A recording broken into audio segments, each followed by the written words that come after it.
Hey guys, it's Tom Box. Welcome to MST.TV. In today's video, we're going to take down one of the most popular decks as of right now, and that's going to be, boom, Adamancipators. We're going to smash them with Rock Smash because they're a rock-based archetype. They synchro a lot. And for context, we'll go into the strengths and the playstyles of the deck first, just so that we all know what they're doing, what kind of plays they're dishing out at you, what kind of boards they're leaving on the field for you to break. And then we'll go into hand traps. Like, why are our hand traps working so effectively against them? There's reasons for that. It's the way that the deck is designed. And then we'll look into going first sides and going second sides to completely shut them out or counter the play that they make. And if you guys want to see more stuff like this How to Crush series or the more generic ultimate counter guide, ruling videos, live duels, decks, make sure you guys hit that like button, hit the subscribe, ding notification bell to stay up to date with the latest and greatest. And if you want to see more How to Crush, make sure you leave it down in the comment section about what's the next How to Crush you perhaps want to see. I know you guys like to crush out meta, and I have to play it myself and experience it, so it'll take a little bit of time before I can generate some content on there. But believe me, I'll queue it up for you guys, especially this one because I've been getting a lot for this one. And let's start jumping into the boards that they build. Looking into this first board, this one uses the Go Go Go glove and the whole Go Go Go engine as the excavation targets rather than the typical egg. So it's more earth-based centric, and it focuses on more of the link-based plays, the Xyz, early Xyz to get out the granite to search the block golem very early on. And then there is less synchros in the deck. So you could expect about 4 to 5 synchros in this particular build, even though you're running a bunch of tuners. It's just mainly there to generate bodies and abuse the fact that you have Crystron Hyclifrabrax in the deck. Now, looking at this current board, let's see what we got. We got an IP Masquerena, which offers you one form of disruption going into Unicorn or an Appaloosa because you have enough bodies for that. You're ripping apart your opponent's hand by using the Psyframe Lord Omega. You have Dweller, which stunned out the graveyard. You also have Dragite, Spells, and Trap Negation to block stuff like Evenly Match. And you have Herald of Arc Light. That's about 5 types of disruptions right there on the board by itself, and you'll probably finish off with 1 to 2 cards left in your hand, depending on what you've used or what kind of disruption you just ate. If you ate too many, this one actually is a bit more susceptible to droll because you need to do the searching, and if you use Onomatopoeia or whatever the other one is, the one that actually adds the card to your hand, if you are forced to use those cards, you're more susceptible to droll, which will block you up from getting out a block dragon. I don't know if this current variant uses a Union Carrier, but they are more focused on links. They have a full Nightmare package in there. They have Borrelsword, Appaloosa. In terms of their synchros, you can expect Dragite, Herald of Arclight. This current build uses an Omega, and there's probably a Crystal Wing Dragon and a Raptite. So those would be the typical 5 that you would see. There's not going to be a Nat Beast, there's not going to be Leonite. Is this more budget friendly? Kind of. I guess this one's slightly more budget friendly, a little bit easier to kind of acquire most of these cards if you bought the recent set. Whatever the Hero Magician or Magical Heroes, that particular set, you can get most of those cards. But yeah, this build's really strong. Of course, it's susceptible to monster effect based plays. To analyze the second board here, this one is not disrupted, and they probably had an extra extender to push for the Warlord Savage Dragon. If they get that far, this board is pretty hard to break, especially during a game 1. You might have noticed that there's a Union Carrier, but Union Carrier, what it equipped was the Block Dragon. And with the Block Dragon equipped, it got the extra searches. In other words, it's typical that the other 2 cards left in their hand would be additional Excavators that can special summon very much freely for the next turn and extend and replace all the resources that they lost. One thing I'm really scared about in Adamancipator is that what if they get an earth-based stone? Then they can actually start really cycling stuff. What if they get a light-based stone? It feels like they have the option for that. They have Amethyst, they have, I don't know, there's a lot of other stones that they could probably try and expand the archetype, and that's something that I find that, hey, maybe there's a lot of potential for this particular deck. And moving on from there, let's look at the board here. We've got Koakimera Guardian negating monster effects. We have a copy of Crystal Wing Synchro Dragon. Again, more monster effect and battle control. Any type of special summon battle, Crystal Wing will likely win. We have all spell negation with Naturia Beast. And we have Borrello Savage to protect your negators, which is one of the key things, and potentially also stopping stuff like Evenly Match. Yeah, that's one thing that you could potentially get baited. The Union Carrier is just kind of stuck there because you can't really link it off and can't really be turned into any other material within this build's realm. And what it equipped was the Block Dragon, which you eventually synchroed off, which put it back into the graveyard and gave you that search. Now that Block Dragon, because it was summoned from the deck, rather than from the hand. From Union Carrier, it does not get the chance to special summon. And that's kind of the rundown on this one. So it's about 4 disruptions, but these 4 disruptions, one of them is more or less an infinite spell negation, so it can turn off stuff like Lightning Storm, so you don't have to fear that as much. Lots of stuff to be very careful of. Again, being monster-centric, Dark Ruler No More is one of the best ways to shut it down. This third board here is a less common board, and this is one of the ones I play personally in my variant. I sometimes go into this after I ate some form of negation earlier on, like 1 or 2 hand traps. It's really hard if you eat 2, and I'll explain why. It's because one of the best counters to this deck is to stop the first 2 excavators. Once you stop the first 2, it blocks out the next couple of excavation that could happen. You get 1 to 4 excavation plays in this deck depending on how well you excavate, and that's the RNG part of the deck. But looking into this board, I saw with the Christian had Clipperbrax. I'm pretty sure in this particular build I already ate a hand trap, which is why the Union Carrier is down on the bottom rather than on top, and most of these guys don't really have any level of disruptions. I just basically spam the board and finish the turn. What this board ends with is that there's a Christian Clipperbrax, which means there is also a Formula Synchron. Formula Synchron with a level 3 token and the Gigantes, or the Gigantes. That means there's a Trish play coming, and if you summon something based off of that, Trish basically acts as a 2-card removal, ripping 1 from your hand, 1 from the field. That is a very painful rip. Note that that's the reason why Trish is such a painful card back in the day, is because you wait for them to put something up and you remove 2 cards and the graveyard synergy all together at once, which is why it's one of the bigger disruptions. Leonite is probably going to revive the Raptite. Raptite will provide you with another DD Crow. And this whole play is done because the Union Carrier has already activated, dropped the Block Dragon in, which means your hand is now full of Researchers and Analyzers, both of which can special summon the next turn. And if you have eggs in the graveyard, you can start cycling stuff back into the extra deck, and then you get to replay your entire turn all over again. And it's pretty brutal once you already have a bit of a setup. It gets pretty one-sided, especially when Block Dragon can summon itself out now. You don't have to search it out with Union Carrier anymore, which is why the way to break this board is that you have to break the board and counter them, because they have one of the best recoveries, almost like BA almost. Okay, let's look at their strengths right now, and there's like several key reasons why they're so hard to deal with. Starting off with, they have 1-card starters, and with 1-card starters, often they set up 2 of them, which means single-use hand traps are not very effective. And on top of that, if you're going second, and they're going second and they have Analyzer, now they have 3 additional free starters that they can try to use to push against you. And that's very, very deadly, I would say, because you don't have that kind of hand trap gas to kind of counter them. So if you're going to be going first against them, make sure you have the proper set of hand traps, are definitely not the way to deal with them. And with the 1 to 4 extenders, I'm talking about Analyzer, Seeker, Researcher, and Raptite. Those are the 4 key extenders that generates more and more bodies. And it does get kind of wonky. And if they have Block Dragon, they will just go straight to the top. They just have everything that they'll need for the next turn and onwards, which is why the counter of Block Dragon is also very key. Next is that they have Omni Negate setups before the 5th summon. So before the 5th summon, which means Nibiru is sometimes not very effective. If they have a Guardian or Herald of Arc Light, you're already kind of in a bad spot. It's hard to take care of this particular card. Herald of Arc Light can potentially get synchroed off with a level 4, and that summons out Crystal Wing, which means you're still locked under. And if you're still locked under, that really sucks for you, because you can't use your Nibiru at all. And some of these will actually destroy the Nibiru out of your hand, so you don't even have access to it the turn after. Guardian protects your cards. It's just really easy for them to get that early setup, which makes Nibiru not very effective. However, if you do use Nibiru, it's still possible, but you have to pair Nibiru with something else. As for board presence, as you've seen the board earlier, they are extremely oppressive. They shut down most of your options and prevent you from being able to play, unless you're a Paleo player, because they don't really shut down traps very often.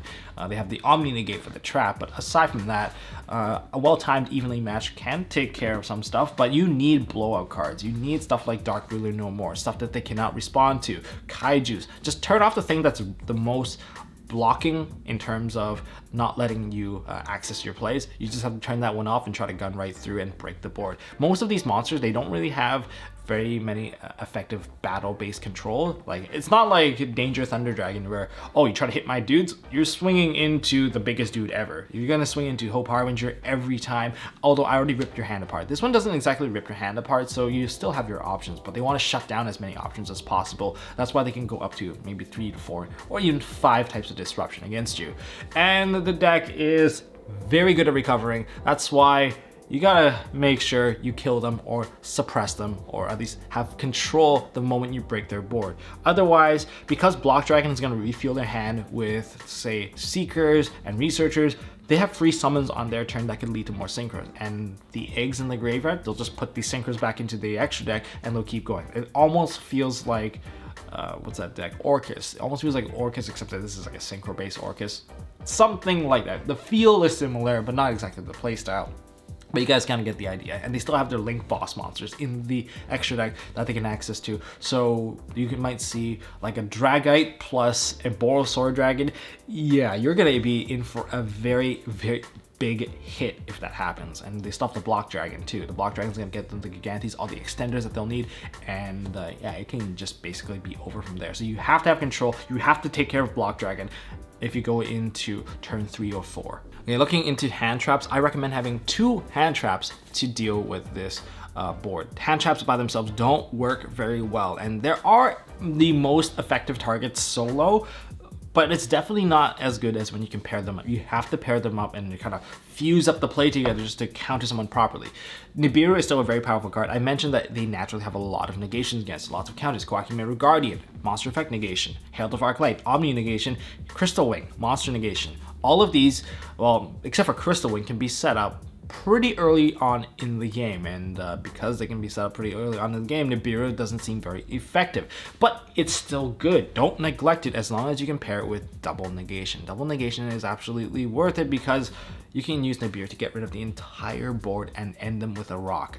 That is fine. And they can't use Analyzer because they control monsters. They can't even get that free summon from Analyzer anymore. You're good to go.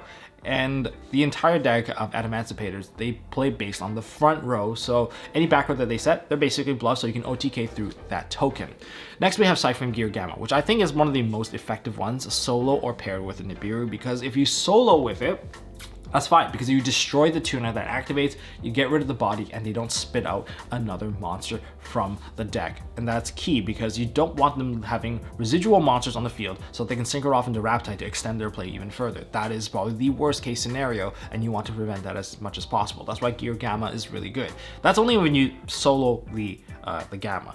If you don't solo the Gamma, you pair it with a Nibiru, you can wait for them to actually get their Omni Negate, and then you can throw the Nibiru on them. Wait for the Omni Negate, and then negate the Omni Negate, or the Monster Negation, with the Gamma, and you've got yourself set. You basically just get rid of everything, and your other Gamma is still technically live, because you basically have a Nibiru token, but your Cypher Driver is still in the graveyard based on what happened, because Nibiru would have tributed it off the field. Next, there's Ash Blossom Joyous Spring. Honestly, this is the weakest hand trap. I've seen people ash me all the time. Yeah, you can ash the Excavators because they do summon from the deck, because the Excavated card is still technically considered as inside the deck and it will be summoned out. But if you ash it, of course it won't. But if you only have ash by itself, I don't really recommend hitting the Excavator unless they only summoned out one excavation tuner. If they only have one, you can take a gamble, because most people, they're afraid of their monster getting like removed off of the field, and if they started off with a Researcher, or they start off with a Researcher or an Analyzer, they'll special summon both of them, so that when one gets destroyed, you can still activate the other one. So if they only summon one, you can consider using an Ash Blossom against them and hope that they don't have a way to extend further. But if they have like a Gigantes, it doesn't really matter. They have nothing in the graveyard, so they don't get to extend. That's like the only time that I would consider using an Ash Blossom. If they put out 2, don't use the Ash Blossom. You can either use the Ash Blossom to bait a negation if you have a Nibiru, or if it's really just alone, you can try to hit a Block Dragon, I suppose, or you can try to hit the Christian Hycliffobrax to prevent them from, or you make them use more material to get into a Union Carrier to dig for that Block Dragon. Otherwise, Ash is just not very good. If you have it in your main deck, that's the only reason why you would still use it. But baiting it for Nibiru is probably one of the best ones, because you can use it to waste one of the nation and drop a Nibiru on them afterwards. I think it's still worth it, but smart players, maybe they'll just let it go. Ghost Ogre, on the other hand, I think is still pretty useful, because removing that body is very important. You don't want them to have an extra body when they make a Christian Hycliffobrax, which means they'll summon out an O-Lion, and O-Lion with the level 4 goes into Raptide. So you want to minimize that. And remember, the tuna that they summon out with Christian Cliffobrax cannot activate their effect. That's why even if they summon out a Researcher or a Seeker, that's like the best case scenario for you because they can't activate them anyway, so who cares? And now they're stuck with a Christian Cliffobrax with a tuner they can't really utilize very well, so that's okay. But yeah, that's why Ghost Ogre is important. They'll summon out the body, so again, this is one of those where you have to bait out something, and the counter to that would be if they have an extender. If they have an extender, put out another tuner on the field, you're pretty boned. You could also use stuff like D-Shifter, but I'm not sure if D-Shifter even does very much against the deck, since most of the excavation don't rely on putting stuff into the graveyard. Rather, they put it back into the bottom of the deck, so D-Shifter doesn't change too much. They can still negate your D-Shifter if they wanted to, or if you D-Shift as the very first play. I don't think they're too worried about it, honestly. Yeah, because they might be like getting stuff managed, but they can still set up a board full of negations nonetheless, so it's pretty scary. Then there's Imperm. Imperm is much like Gamma. Just bait out the first play and wipe the board. If it's solo, try to hit the Union Carrier if they're going for the Union Carrier play, or whatever that's going to take out the Block Dragon, block that, because you don't want them to have that level of recovery. That level of recovery is insane. They'll just win the game after that if you don't stop the Block Dragon play. So this is what I would recommend for hand traps. I don't recommend using hand traps too often against the deck, but if you have these things main decked in your deck, these are some of your options. Now for going first, I can highly recommend Floodgates once again, because unlike the past forming with 3-axis Dragon Links, where you just play a multitude of types, or Spirals, which naturally have outs, this deck doesn't have that kind of option because you're playing solely just rocks, and there can be only one in summon limit. Locking you out of the summons is one of the key things here, because if you don't have the summons, you don't have a strong board presence, and since your deck relies on your extra deck much more than any of the other decks, you don't really have a really strong main deck to survive hits like that, and you don't run a lot of strong back row. And due to the fact of the lack of back row and lack of strong monsters in the main deck, you're a sitting duck once you get locked out of the extra deck, which is why there can be only one in summon limit is so strong. And since you're playing a synchro base push, not fusion or anything like that, it just means once you get to your 2 summon, or once you summon out your monster, you get locked out by there can be only one. That's it. You are a sitting duck and you gotta break this. Now to counter this, since this is a sided game, you might see people have like Adamancipator Relief to actually pop cards to disrupt you, to counterplay you, or they sided in Lightning Storms. Lightning Storms is a bit of a harder card to use because they have to just blind use it, and hopefully they don't hit a Waking the Dragon, because hitting a Waking the Dragon these days is much scarier, because that Ultimate Falcon isn't going to block their extra monster zone and they can just continue to play through you. Yeah, that's why it's awkward. I might recommend Twin Twister a bit more, because if you get locked out by summon limit, or there can be only one, and then you top deck into a Lightning Storm, that Lightning Storm's not going to help you unless your opponent just kills your monster. And yeah, that's why it's not the most recommended card, I would say. I think Twin Twister might actually serve a better purpose, because you need to play most of your cards face up. Then there's Deck Lockdown. Deck Lockdown, since most excavated cards are still considered to be in the deck, they do not summon out, which means all the rock excavators that would summon out a monster, they do not, and that shuts out access to monsters. And if they're playing the Go Go Go variant, they're not allowed to search their deck, which can turn off the Block Dragon search from the Gallant Granite and the Adamancipators type cards. They're not going to be able to search either, so there's a lot of limitation that comes from there. However, this can be easily be taken care of with a Nightmare Phoenix.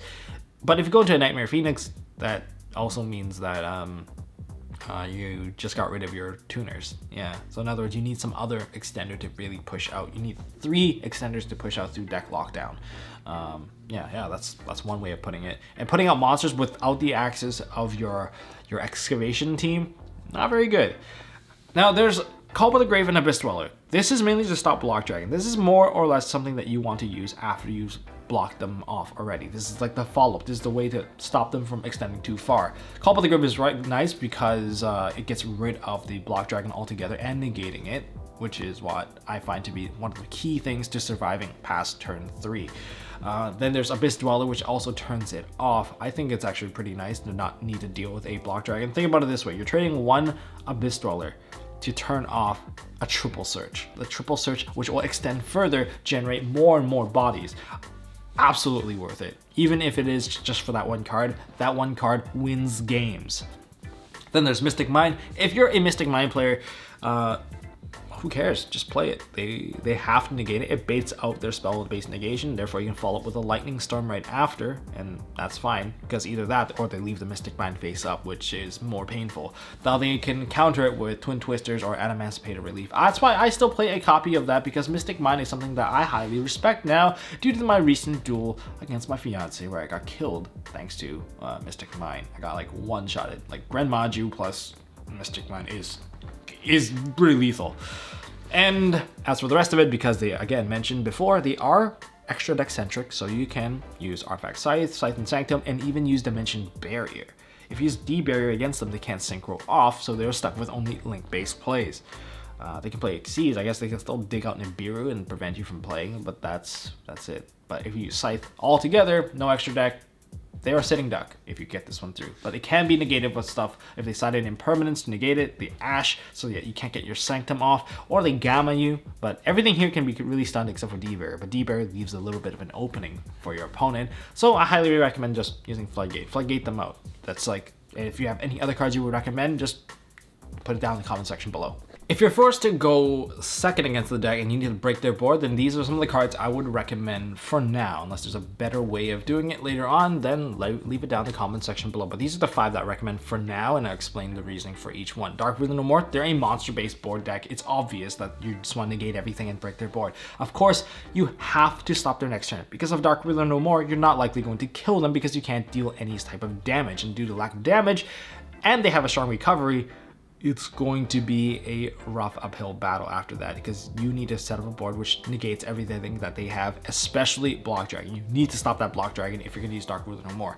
On top of that, they actually have other forms of counter. If they counter side against you with Imperial Order or Anti-Spell Fragments, you're going to need cards like MST to counter that, to just pop it, or else you won't be able to even use your Dark Ruler No More or your Lightning Storms, and that's why they would have these in their deck as counter sides to go first, because that is one of their key weaknesses, and strong players will always cover their weakness after siding. Then there's the tribute-based monster conditions. There's Kaijus, Lava Golems, Ra's. You guys know what I'm talking about. You can use them to remove the key negations that they have against one of your key counter cards. Again, you need 2 cards to counter the boards that they play, and they still end up with some level of follow-up. So if you have poor follow-up after you get rid of their cards, you can get counter ODK'd from your own play, which really sucks. Not gonna lie, that part really blows. So make sure you have a proper follow-up, and this is the one part that they can't really deal with. So if you can Lava Golem them, evenly them, or Lava Golem them, Lightning Storm them. And speaking of Lightning Storm, as the next card, Lightning Storm or evenly match. These are really good following a negation. If you baited something out and then you wipe the entire board, this is probably the card to do it, because all the monsters will die unless they leave everything in defense mode. But evenly, on the other hand, can get rid of stuff face down, which I think is a bit better, because you can get rid of some of their synchros and they're actually gone for now and they won't come back because the eggs can't put them back into the extra deck. That's what I find very key about this. But it has to be baited after, because they usually will have one form of an Omni Negate somewhere on the board, and Spell Negation, if they have Nat Beast, don't even try this because it won't work unless they already got Dark Rulered. Yeah, so that's Lightning Storm. Now, the next counter would be Really Big Monster. The Really Big Monster is just because they don't really have any sort of battle phase control. And due to the lack of battle phase control, you can just use a large monster run over the thing that is potentially a threat. They don't have stuff to redirect attack. Not to my knowledge right now. It's not like they put a Hope Harbinger and like, oh, no, you have to swing into this dude. No, so you can use Ultimate Conductor Tyranno to swing over most things on the board. That's why Ultimate Conductor Tyranno can just kill the entire board. But if you don't have UCT, but you have something just as big, take out the main negator and wipe the rest of the board is what I would recommend. Or try to survive and find some level of counter, not letting that Block Dragon go through, because if they can't kill your dude anyway, you're not dead just yet. But yeah, Ultimate Conductor Tyranno, again, just kill everything except for Crystal Wing. Crystal Wing would just naturally kill you. They might follow up with a Trish play if you've negated them or disrupted them earlier and they have a Trish play, then they can get rid of your Ultimate Conductor Tyranno. But Ultimate Conductor Tyranno can turn off Trish because of chain links. Here's how you do it. So the moment you summon out the Ultimate Conductor Tyranno, you have turn player priority activate your effect, due to the fact that summoning Ultimate Conductor Tyranno is an effect that isn't, well, it's not even an effect, it's just that it is a summon condition, and because it doesn't start a chain, you have first access. If you use the effect first and they chain Formula Synchron and they try to go into like a Trish will not banish anything because Trish is now in Chainlink 2, and it has a when you can trigger, so it misses timing because it was summoned out in Chainlink 2, and then everything gets foot face down and then kill everything. Yay, that's the easy part. That's why Ultimate Conductor Tyranno, if you can run dinosaurs, do it. Otherwise, I highly recommend just running over stuff with just a large monster. Take out their spell negation, take out their, well, hopefully not Crystal Wing, but Crystal Wing is going to be a bit hard to kill. But you can use a large monster to get rid of, say, spell negation, and then use a spell to wipe the rest of the board. And yeah, I guess you can use Book of Eclipse at that point. Then we have Impermanence. If you top deck this and you didn't have this earlier on, turn off Nat Beast and then just, or whatever, Crystal Wing, Borload Savage. Just get rid of something and then just use as a follow-up. In other words, not the most ideal. I think there's other cards you can also use. Leave it down in the comment section, but this is what I would recommend so far to break the build if you're gonna side stuff. I've eaten a Dark Ruler No More paired with a Lightning Storm, and it came out on top due to the fact that they had just bad follow-up. If they have bad follow-up, it doesn't really matter what they do because you're just going to kill them the turn after with a Boral Sword plus a Dragite, and that's GG.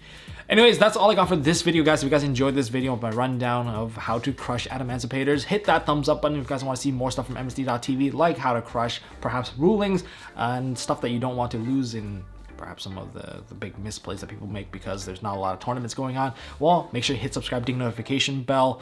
I'll see if I can get more live duels going as long as I keep teaching my fiance how to play more and more decks. I think I'll teach her how to play Mermails next. Maybe we'll see.